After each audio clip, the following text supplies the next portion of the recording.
Hello મિત્રો, સૌને નમસ્કાર. મિત્રો, તમે ક્યારેય રાખનું રજવાડું જોયું છે? મેં પણ નહોતું જોયું. નવાઈ લાગશે કે બેન, રજવાડા તો ઘણા હોય પણ રાખનું રજવાડું. પણ ગઈકાલે જે મારા જીવનમાં એક ઘટના ઘટી એ સમયે મને આ રાખના રજવાડા વિશે વિચારવાની અને જોવાની એક તક મળી. મિત્રો, ગઈકાલે એક માઠા પ્રસંગમાં જવાનું થયું.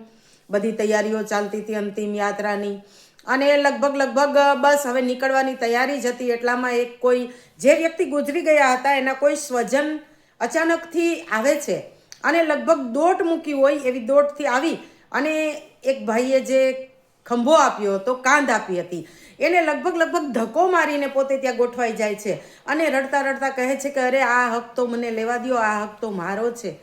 ત્યારે ત્યાં રહેલા તમામ લોકોને થોડીક નવાઈ તો લાગી, પરંતુ મિત્રો મને એક વિચાર આવ્યો કે જીવતે જીવ જે માણસના કોઈ દી આપણે ખબર અંતર પણ નથી પૂછતા, કદાચ ધક્કો પણ મારી દઈએ અને મૃત્યુ પછી એને ખભો આપવા માટે આપણે પડાપડી કરીએ છીએ.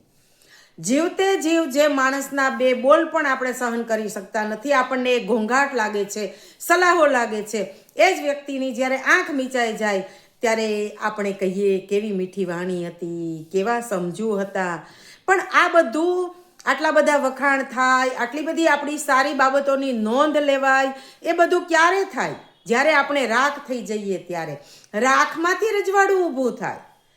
આ નથી લાગતું કે આપણા માનવ જીવનની બહુ મોટી વિટંબના છે કે આપણે આપણી સારી બાબતો છે એની નોંધ જ્યાં સમાજ લે એ માટે મરવું પડે. જીવતે જીવત કોઈ એની કદર કરતું નથી. જે વ્યક્તિ છે એ વ્યક્તિની દરેકે દરેક વસ્તુ છે એ આપણને કાંટારૂપ અથવા અડચણરૂપ લાગતી હોય, એ તમામ વસ્તુઓ છે એ વ્યક્તિનું મૃત્યુ થઈ જાય ત્યારે પછી એ જે વસ્તુઓ છે એ આપણે વખાણમાં ફેરવી દઈએ છીએ અને આપણે એ વ્યક્તિના વખાણ કરીએ છીએ. તો મિત્રો, આવું રાખનું રજવાડું કરવાની બદલે જીવતે જીવત શું આપણે કોઈની કદર ના કરી શકીએ? મર્યા પછી કાંધ આપવા માટે ધક્કામુક્કી કરનાર આપણે જીવતા માણસને શું થોડો પણ સહારો ન આપી શકીએ? કદાચ કોઈ માઠા પ્રસંગમાં જઈએ ત્યારે આવું મનોમંથન કરીએ તો કોઈના જીવનમાં બદલ આવે કે ન આવે, પણ મારા જીવનમાં તો બદલ આવે કે કોઈ પણ વ્યક્તિ છે એ જતી રહીએ પછી એના વખાણ કરવા અને પછી એના માટે આ કરવું. જીવતે જીવત કદાચ એના માટે એક સારો શબ્દ પણ ન બોલીએ અને મર્યા પછી તો આપણે એના કેટલા બધા વખાણ કરી અને સમાજની મોઢે એવું આપણે જાહેર કરીએ કે આ જનાર વ્યક્તિ છે એ બહુ મહાન વ્યક્તિ હતી.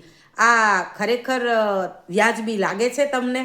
મને તો નથી લાગતું. અને ગઈકાલના પ્રસંગથી મેં તો નક્કી કર્યું કે કિંમત કરવી હોય તો જીવતે જીવ કરીએ, રાખના રજવાડા ઊભા ના કરીએ. મિત્રો, રાખમાં કદાચ અત્તર લગાવશું કે સ્પ્રે છાંટશું તોય પછી એ વ્યક્તિ આવીને એમ નથી કહેવાની કે વાહ, તમે તો ખૂબ સુંદર સુગંધીદાર મને બનાવી દીધો. માટે જે વ્યક્તિ હયાત છે એની કદર કરતા શીખીએ. નમસ્કાર.